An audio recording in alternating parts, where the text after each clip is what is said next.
안녕하세요. 동네 어디에서나 볼 수 있을 법한 정말 평범한 60대 아저씨입니다. 사람에게 살면서 딱 3번의 기회가 주어진다고 하죠. 인생이 바뀔 만한 기회가 말입니다. 사실 그런 건 늘 남의 이야기라고만 생각했었는데 직접 겪어보고 나니 이렇게 사람 인생이 달라지기도 하는구나 싶더군요. 꼭 복권에 당첨되고 많은 돈이 생기는 것만이 인생의 기회가 아니더라고요. 내 주변 사람을 소중하게 생각할 수 있게 되는 거, 일상의 소중함을 다시 깨닫는 것 역시 인생을 바꾸는 기회였어요. 다시 겪고 싶지 않은 일이지만 누군가에게 한 번쯤은 털어놔 보고 싶어 이렇게 사연을 보냅니다. 저는 아내와 30년 가까이 결혼 생활을 유지해 오고 있어요. 아내는 제 첫 직장에서 만났어요. 우리 회사 격리 아가씨였는데 어찌나 똘똘하고 얼굴도 예쁜지 남자 직원들이 전부 데이트 한번 해보고 싶어 안달인 인기쟁이였죠. 그치만 어른 공주 같았던 아내의 마음을 여는 사람은 없었습니다. 회사에서 제일 잘생겼다고 소문이 자자했던 제 후배도 단번에 퇴짜를 맞더라고요. 그 모습을 보며 나는 진짜 안 되겠구나. 저런 멋진 애도 퇴짜를 맞는데 나 같은 게 뭐라고 데이트를 해주겠어. 라고 생각했어요. 정성스럽게 쓴 편지를 한껏 구겨서 어딘가에 처박아 뒀었는데 어느 날 아내가 그 꼬깃꼬깃한 편지를 들고 오더군요. 우리 밥 한번 먹을래요? 그 말을 듣고 정말 꿈인 줄 알았어요. 그래서 뺨을 때려보기도 하고 허벅지를 꼬집어 보기도 했죠. 아내와 첫 식사 자리에서도 어찌나 실감이 안 나던지 물어보고 싶은 말이 참 많았는데 그 말들이 쏙 들어가 나오지 않을 만큼 그녀는 너무 아름다웠습니다. 아내는 그런 제가 재미있었나 봐요. 그렇게 한 번, 두 번 만남이 잦아졌고 이듬해 우리는 결혼까지 하게 되었죠. 그런데 예쁜 아내와 결혼하고 탄탄한 회사에서 일하며 앞으로 행복한 일만 남았다고 생각한 제게 예상치 못했던 난관이 찾아왔어요. 결혼하고 몇 달 뒤 회사가 갑자기 부도 위기에 처해지더니 급기야 최종 부도 결정이 나버린 거 아니겠어요? 정말 숨이 안 쉬어질 정도로 막막했어요. 아내를 어떻게 먹여 살려야 하나, 우리는 앞으로 어떻게 살아야 하나, 도저히 말할 용기가 나지 않아 몇 날 며칠을 출근한다고 나와 공원에 죽치고 앉아 있었어요. 그러다가 며칠 만에 결국 큰 마음을 먹고 회사에서 잘렸다고, 회사가 망해버렸다고 얘기하려던 그날 아내가 먼저 입을 열었습니다. 여보, 나 임신했어. 이거 봐. 여기 사진에 작은 점 보이지? 그게 우리 아기래. 너무 귀엽지? 병원에서 초음파 보자마자 나 진짜 엉엉 울 뻔했잖아. 너무 좋아서. 그 말을 듣고 마음이 쿵 하며 내려앉았지만 저는 세상에서 제일 기쁜 사람처럼 웃었어요. 그리고 그 순간 결심했죠. 주저앉으면 안 된다. 어떻게든 살아야 한다. 처음에는 아내에게 회사 이야기를 하지 않았습니다. 대신 회사에서 어렵게 받아낸 퇴직금과 대출받은 돈 조금을 갖고 집과 좀 멀리 떨어진 곳에 작은 가게를 하나 얻었어요. 나름 큰 길가에 있는 가게라 유동인구도 꽤 됐고 뭘 해도 잘 될 것만 같은 느낌이었어요. 그 가게에서 뭘 할까 고민해봤는데 제가 뭐 요리 같은 거에 소질은 없었지만 고기 하나는 잘 구웠고 또 된장찌개 정도는 팔아도 되겠다는 말을 들을 정도로 꽤 맛있게 끓였거든요. 그래서 음식점을 열어보기로 결심했어요. 처음 몇 달은 벌이가 쏠쏠했습니다. 어느 달에는 회사에서 받던 월급보다 더 버는 때도 있었어요. 그럴 때면 아내에게 돈 뭉치를 턱 내놓으며 사고 싶은 가방이라도 하나 사라며 어깨에 힘을 주기도 했죠. 그럴 때면 아내는 꼭 그 돈으로 제 옷, 제가 좋아하는 음식을 사오더군요. 보너스는 원래 돈 버느라 수고한 사람이 써야 된다면서 말입니다. 명품백, 좋은 옷 한 벌 사라고, 그래도 된다고 돈을 쥐어줘도 자긴 시장 옷이 튼튼하고 좋다던 사람이었죠. 그런 아내와 앞으로 돈 세면서 행복하게 지낼 일만 남았겠구나 했어요. 장사가 이대로 잘 되기만 하면 대출 빚을 갚는 것도 금방이겠다 싶었죠. 그런데 몇 달 가지 않아 일명 오픈빨이 떨어지고 나니 장사는 내리막길을 걷기 시작했습니다. 장사를 해본 적이 있어야 뭐가 문제인지 뭘 해야 하는지 알 텐데 그런 걸 모르니 마냥 손님을 기다리기만 했어요. 가격을 내려도 보고 다시 올려도 보고 어떻게든 마진을 많이 남겨보려고 새벽 시장에 나가서 직접 고기를 끊어오기도 했는데 아무리 열심히 일해도 하루 종일 고기를 팔아도 매상은 적자를 벗어나지 못했죠. 그런 일이 한 달, 두 달, 세 달 계속되니 마음이 초조해졌고 월급 봉투를 기다리는 아내에게 마음에도 없는 거친 소리를 내뱉는 날도 많아졌습니다. 도저히 맨정신으로는 아내를 볼 자신이 없어서 매일매일 빈 가게에서 혼자 만취할 정도로 술을 마시고 겨우 집에 들어가기도 했죠. 그런 생활을 한참 하던 어느 날 아내가 가게로 찾아왔어요. 정말 깜짝 놀랐습니다. 도대체 어떻게 알고 거기로 온 건지 무슨 핀잔을 하든 그건 다 내 업이다 라고 생각하며 고개를 푹 숙였는데 아내는 아무 말도 하지 않은 채 그저 저를 꼭 안아주었습니다. 걱정하지 마. 우리 둘 다 사지 멀쩡한데 뭔들 못하겠어. 힘을 합치면 잘 될 거야. 다시 시작해보자.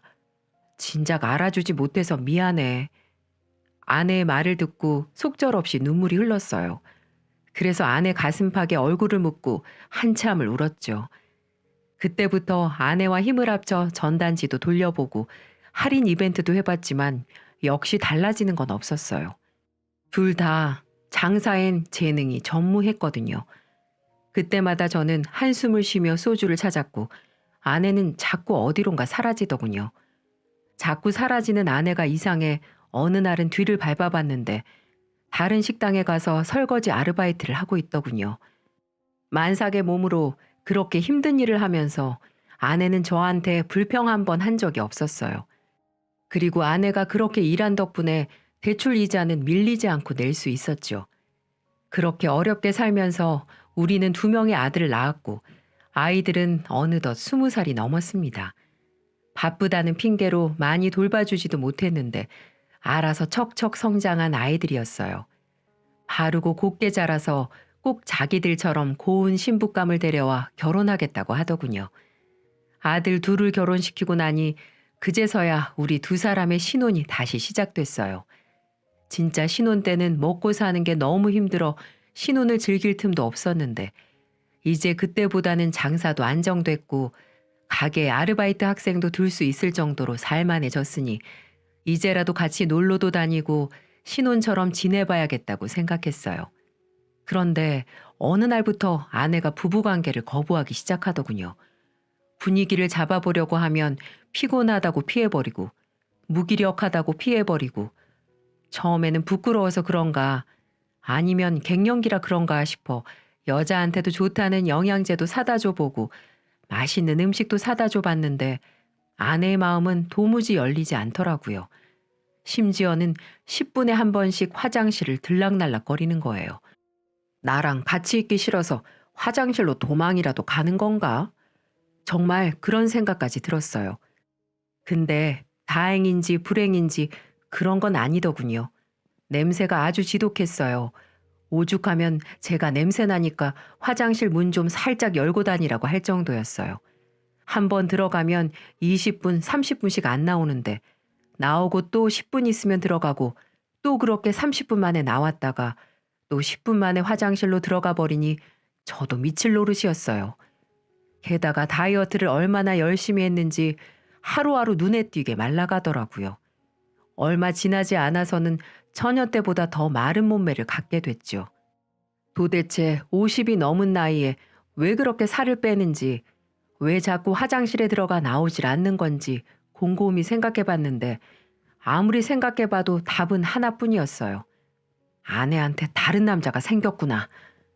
남자가 늙으면 아내한테 무시당한다더니 내가 그런 꼴을 당하는구나 싶어 정말 분노가 치밀더군요. 처음에는 화장실에 가며 미안해하기라도 하더니 언젠가부터는 그런 기색도 없더라고요. 그때 알았습니다. 아, 이제 날 남편으로 인정도 안 하는구나. 자존심이 상하고 분해 당장이라도 아내를 내쫓아버리고 싶었지만 그래도 애들 엄마인데 그렇게 쫓아낼 수는 없었어요. 그래서 식당 아르바이트 학생에게 부탁해 협의 이혼 서류를 구했어요. PC방에서 금방 뽑을 수 있다던데 평생을 장사에만 매달려서 그런지 컴퓨터 같은 기계는 참 못 다뤘거든요. 그렇게 얻은 서류에 제 인적사항을 적고 마지막으로 도장까지 찍은 뒤 침대 옆 협탁 서랍에 넣기 위해 서랍문을 열었어요. 아내가 아침에 일어나면 가장 먼저 확인하는 곳이었으니까 그곳에 넣어놓고 잠시 나가 지낼 생각이었어요. 그런데 비어있을 줄 알았던 서랍에 낯선 서류들이 들어있었습니다. 병원 마크가 선명히 새겨진 서류가 말이죠. 이게 뭐지 싶어 반사적으로 손을 뻗었습니다. 그리고 몇 장 안 되는 서류를 읽고 또 읽으며 저는 제 눈을 의심했어요. 혹시 내가 노망이 났나? 한글을 못 읽나? 내가 잘못 읽고 있는 거겠지? 하지만 아무리 보고 또 봐도 내용은 같았습니다. 조직 검사 결과 대장암으로 확인됨, 빠른 시일 내에 수술 요함. 알 수 없는 영어들 사이에 그 문장만큼은 똑똑히 읽을 수 있었어요. 그리고 그 서류 맨 위에는 아내의 이름이 선명하게 적혀 있었죠. 분명 이름도 생년월일도 아내가 맞았어요. 그리고 그 서류가 발급된 날짜는 고작 일주일 전. 그제서야 아내의 이상한 행동들이 머릿속을 스쳐 지나갔습니다. 저는 곧바로 휴대폰을 꺼내들고 대장암 증상을 검색했어요. 무기력감, 피로감, 갑작스러운 체중 감소, 장에 가스가 차는 증상, 배변 습관의 변화까지 아내가 보이던 이상한 행동들은 하나같이 대장암 증상이었습니다. 또 화장실에 들어갔다가 한참 만에 나오는 아내를 붙잡고 물었어요. 이게 대체 뭐냐고. 아내는 입을 다물고 있다가 한참 만에야 눈물과 함께 말을 쏟아냈습니다. 우리나라 참 좋은 나라야. 나이 50이 넘어가니까 건강검진할 때 대장암 검사라는 걸 해주더라. 그것도 무료로. 그래서 한번 받아봤어. 어차피 공짜니까 별일이 없겠지만 다들 50 넘으면 해본다길래. 그런데 건강검진 결과가 나왔는데 대장암이 의심되니까 진료받으라고 하더라고. 그게 언젠데? 3년 전쯤. 아내는 이미 3년 전에 대장암 의심 판정을 받았던 거였어요. 그럼 병원을 왜 이제야? 그게 막상 그런 결과 받으니까 너무 무섭고 병원비도 아까웠어. 그때 당시엔 별다른 증상도 없었고 그래서 괜찮겠지 했어. 그게 의심 판정을 받는다고 꼭 대장암이라는 건 아니라길래. 저는 아무 말도 하지 못하고 아내의 다음 말을 기다렸어요. 근데 시간이 지날수록 몸이 자꾸 이상하더라고. 화장실도 자꾸 가게 되고 배도 너무 아파서 작년에 병원에 가봤는데 이미 대장암으로 발전됐다고 그러더라. 꽤 진행된 상태라 빨리 수술 받으라는데 수술비가 어디 한두 푼인가?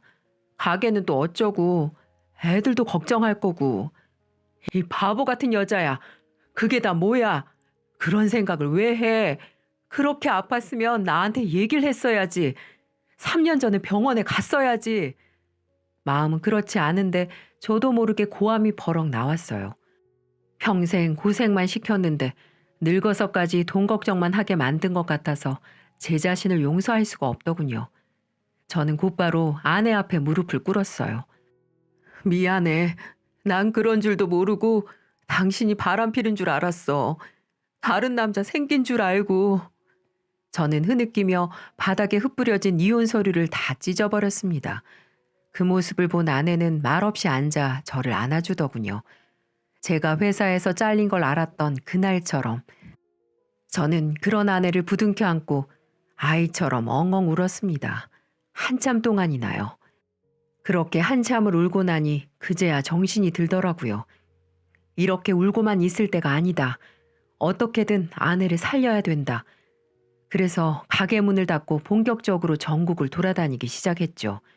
수소문을 해 대장암 권위자라는 의사 선생님들이 계신 병원을 모조리 찾아냈어요.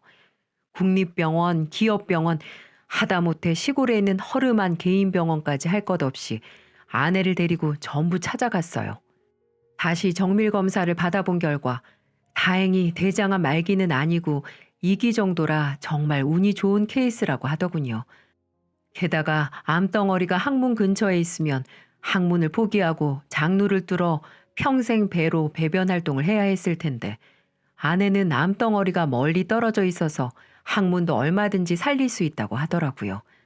다만 수술을 하기에 아내의 체력이 너무 낮은 것이 문제였어요. 지금 아내분 체력으로는 수술을 하기가 어려워요. 일단 체력부터 길러야 합니다. 체력을 길러야 수술도 하고 체력이 강해져야 암도 이겨낼 수 있습니다. 의사 선생님 말씀에 고개를 끄덕인 저는 대장암에 좋다는 음식들을 찾아다가 매끼 상에 올렸고 가벼운 스트레칭이나 산책부터 시작해 나중에는 아내 손을 잡고 동네 뒷산을 함께 오르기도 했어요. 정상까지 올라가진 못했지만 산 중턱에서 바라보는 도시의 모습도 아름답더군요. 반드시 정상에 올라가야만 끝이고 정상에 가야만 아름다운 것들을 볼 수 있는 줄 알았는데 꼭 그렇지만은 않더라고요. 진작 이렇게 주변을 돌아보며 살아왔다면 어쩌면 조금 더 나은 삶을 살았을까요? 어쩌면 아내가 이렇게 아프지 않을 수 있었을까요? 그렇게 두세 달 정도를 지내고 나니 아내의 체력은 눈에 띄게 좋아졌어요. 하루 종일 누워서 지내던 사람이 저랑 운동하기 시작한 지 석 달 만에 저랑 손잡고 장을 보러 다니고 제가 늦게 들어오는 날이면 먼저 골목 어귀까지 나와서 기다리고 있더군요. 그리고 다음 진료날 의사 선생님으로부터 정말 반가운 이야기를 들었습니다. 피검사 수치들도 좋아졌고 체력도 좋아져서 이제 수술을 시도해 볼 수 있다고 말입니다. 그 말을 들으니 세상을 다 얻은 것 같았어요. 그 순간에도 아내는 수술비를 어떻게 마련해야 할지 모르겠다며 걱정했지만 저는 집을 팔아서라도 아니 제 장기를 팔아서라도 아내를 살릴 수만 있다면 뭐든 할 각오가 되어 있었어요. 곧바로 아내는 병원에 입원했습니다.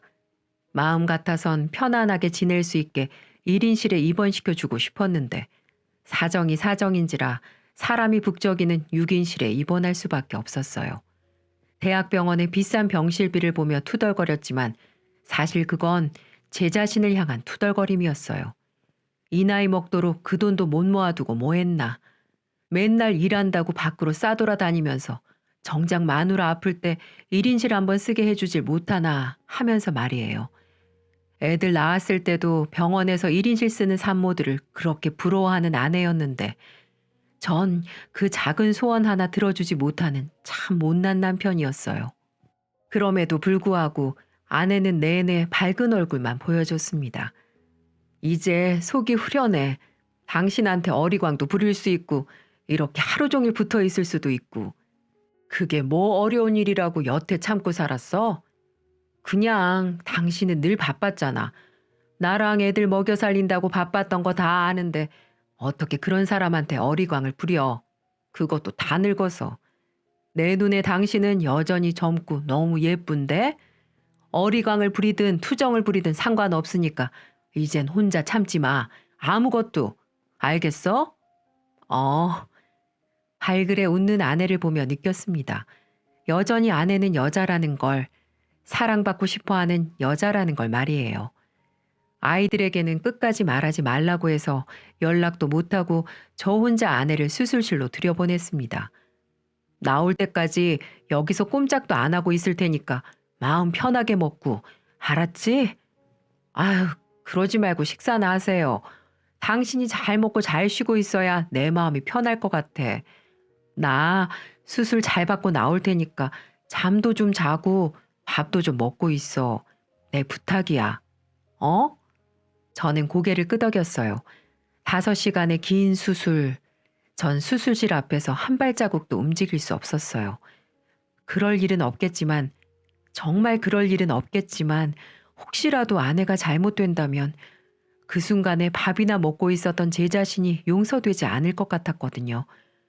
그렇게 망부석처럼 5시간을 수술실 앞에 버티고 있었더니 담당 의사 선생님이 나오셨어요.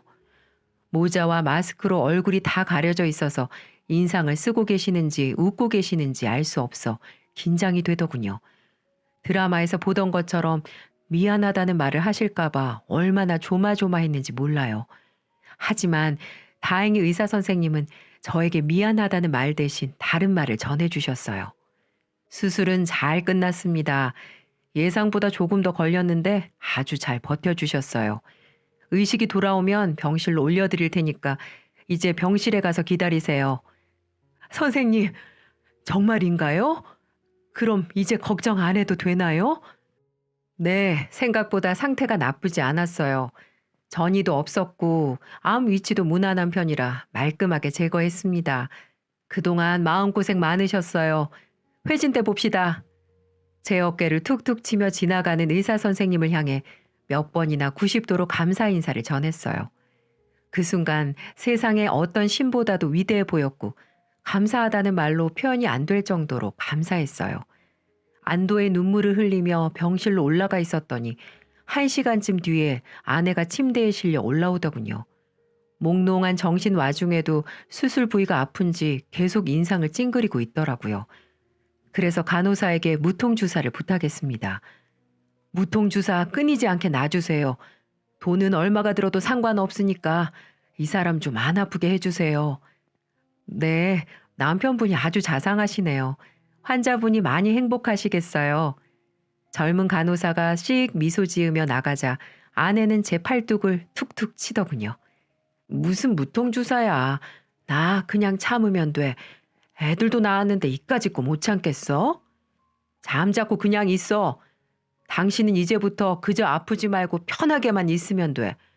이제 내가 다 알아서 할게. 당신은 공주님처럼 내 옆에만 있어. 아내는 아픔 와중에도 제 말이 웃겼는지 피식 웃더니 고개를 끄덕이더라고요. 병원에 있는 일주일 동안 정말 행복했어요. 그렇게 얼굴 마주보고 얘기한 게 얼마만인지. 마지막으로 기억나는 아내의 얼굴은 젊은 아가씨의 얼굴이었는데 어느새 주름이 자글자글한 할머니가 되었더군요. 우리는 서로 손을 꼭 붙잡고 그동안 하지 못했던 이야기 보따리들을 다 풀어냈어요. 신혼 때 어려웠던 얘기, 애들 키우면서 힘들었던 얘기, 또 어느 해 생일에 갔던 수목원이 예뻤다는 얘기, 다시 태어나도 당신과 살 거라는 얘기, 정말 많은 이야기들을 나눴어요. 그리고 퇴원이 임박했을 즈음 병원비가 만만치 않아 누구한테 빌려야 하나 고민하고 있던 차였는데 옛날에 친구놈이 하도 사정을 해서 들었던 암보험 하나가 생각나더라고요. 반신반의하며 확인해봤더니 다행히 아내의 수술비와 병원비 모두가 보험으로 처리 가능하다고 하더군요. 잊고 살았던 보험 덕분에 병원비는 무리 없이 해결할 수 있었습니다.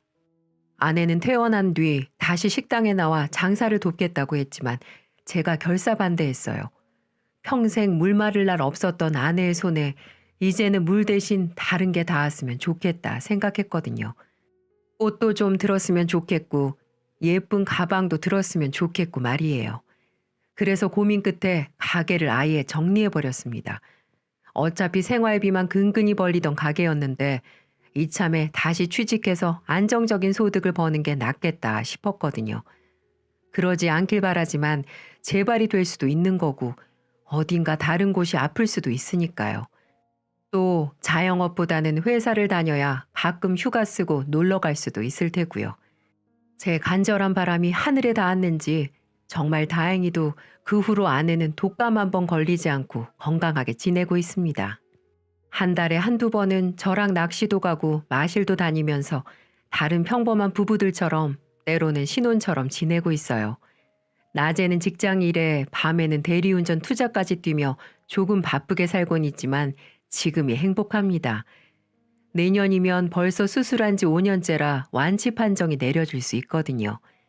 완치 판정이 내려지고 나면 신혼 때 못 갔던 신혼여행을 뒤늦게나마 다녀와 보려고 합니다.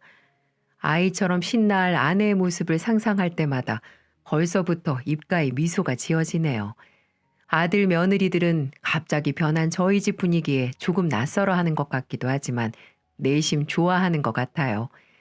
예전에는 집에 잘 오지도 않고 연락도 잘 안 하더니 요즘은 하루가 멀다 하고 지 엄마한테 전화해서 아빠가 뭐 해줬냐, 아빠랑 어디 갔다 왔냐 묻는 것 같더군요. 애들이 가끔 놀리기도 하는지 아내는 애들이랑 통화하다 보면 가끔 얼굴이 붉어지기도 합니다. 그 모습을 보며 저는 또 흐뭇하고요. 소중한 건 항상 곁에 있는데 그걸 우리는 알아채지 못하곤 합니다. 공기처럼 말이에요.